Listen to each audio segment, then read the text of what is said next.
दूरदर्शी संत स्वामी राघवानंद जी महाराज हाल ही में देवलोक सिधार गए। आज दिल्ली के उदासीन आश्रम में श्रद्धांजलि समारोह आयोजित किया गया, जिसमें देश भर के अनेक परम संत, महामंडलेश्वर और अनेक आश्रमों के महंत व संत लोग हजारों की संख्या में उपस्थित थे। इस अवसर पर सभी संतों ने प्रबल मुनि को न केवल आशीर्वाद दिया, बल्कि भविष्य में हर कदम पर उनका मार्गदर्शन व साथ देने का वायदा भी किया। आपको बता दें कि राघवानंद जी महाराज विश्व हिंदू परिषद के केंद्रीय मार्गदर्शक मंडल सदस्य और दिल्ली के पहाड़गंज स्थित उदासीन आश्रम के पीठाधीश्वर थे। उन्होंने राम जन्मभूमि आंदोलन, राम सेतु रक्षा, गौरक्षा एवं धर्मांतरण विरोधी आंदोलनों में सक्रिय भूमिका निभाई। उनके आश्रम में ही कई आंदोलन की रूपरेखा तैयार की गई। सामाजिक कार्यों में भी उनकी महत्वपूर्ण हिस्सेदारी रही, जैसे मुफ्त एम्बुलेंस सेवा आदि। वे उदासीन संप्रदाय के वरिष्ठ महंत और महामंडलेश्वर थे। उदासीन एक उदार सन्यासी आश्रमीय परंपरा है, जो गुरु नानक के पुत्र श्री चंद्र द्वारा स्थापित हुई थी। उत्तर भारत में इसकी पकड़ रही। दिल्ली उदासीन आश्रम में स्वामी प्रबल मुनि जी महाराज उत्तराधिकारी महंत है। थोड़ा सबको थोड़ा ओम कृष्णेन रजसा वर्तमानो निवेशयन् नमृतश्च हिरण्येन सवितारथेन देवो जाति भुवनानि पश्यन्। चंद्रदास जी लेके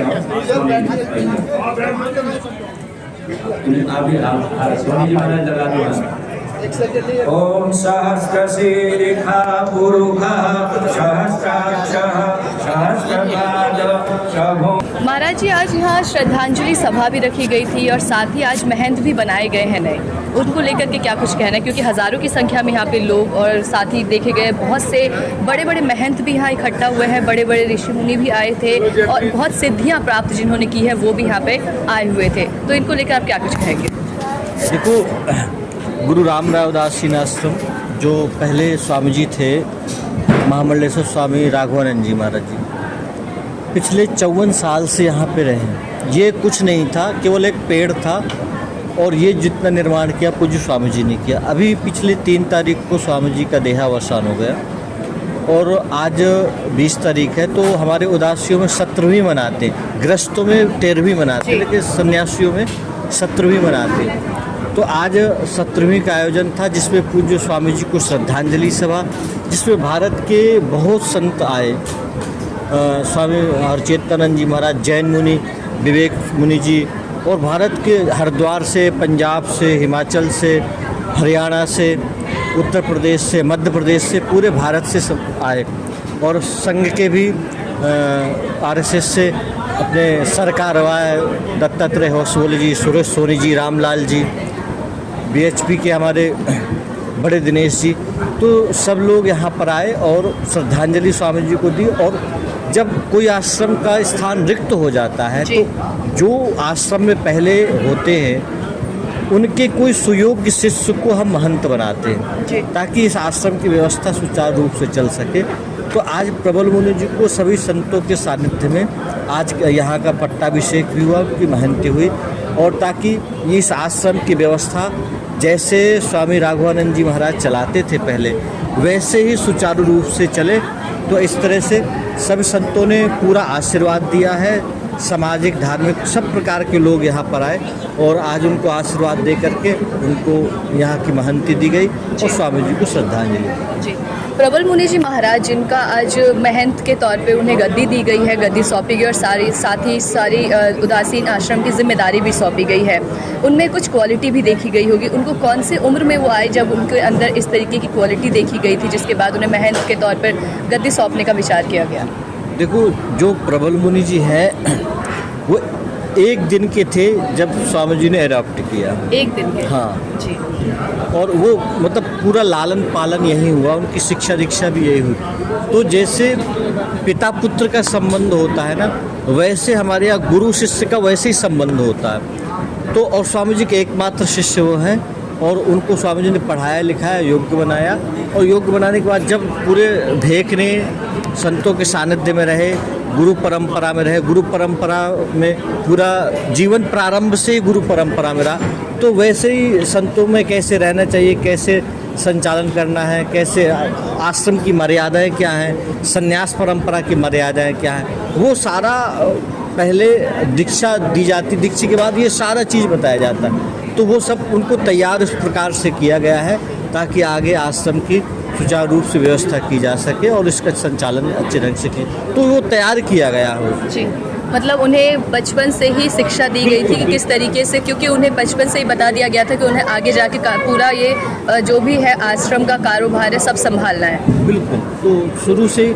और क्या होता है कि जैसे कोई एजुकेशन करता है उसका एक टारगेट होता है कि मुझे ये अचीव करना, वैसे हमारे जब भी हम दीक्षा लेते हैं तो हमारी संतों की जो परंपराएं हैं, जो शिक्षा दीक्षा है, वो गुरुजन शुरू से ही उसको तैयार करते हैं ताकि आश्रम की व्यवस्था है, ये समाज के उत्थान के लिए, धर्म के उत्थान के लिए हमें कुछ करना होता है। तो शुरू से ही प्रारंभिक शिक्षा हमें आश्रम से ही दी जाती है और गुरुजन उस प्रकार से हम लोगों को तैयार करते हैं। तो वैसे ही प्रबल मुनि जी को स्वामी राघवानंद जी ने तैयार किया। बहुत धन्यवाद महाराज जी, आपने हमसे बातचीत की और साथ ही हमें बताया कि किस तरीके से जो राघवानंद जी महाराज हैं उन्होंने अपने आश्रम को संभाला और साथ ही बच्चों को किस तरीके से शिक्षा दीक्षा दी है। बिल्कुल, स्वामी जी ने यहाँ भी बहुत अभी भी वैदिक बालक यहाँ रहते हैं जिनको निःशुल्क शिक्षा दी जाती है जी। तो उनको भी पूरा निःशुल्क वेद का अध्ययन कराना और उनका सारा रहने खाने का सब आश्रम के प्रकार से की जाती है। तो ये भी यहाँ प्रकल्प चल रहा है। और मैं विशेष धन्यवाद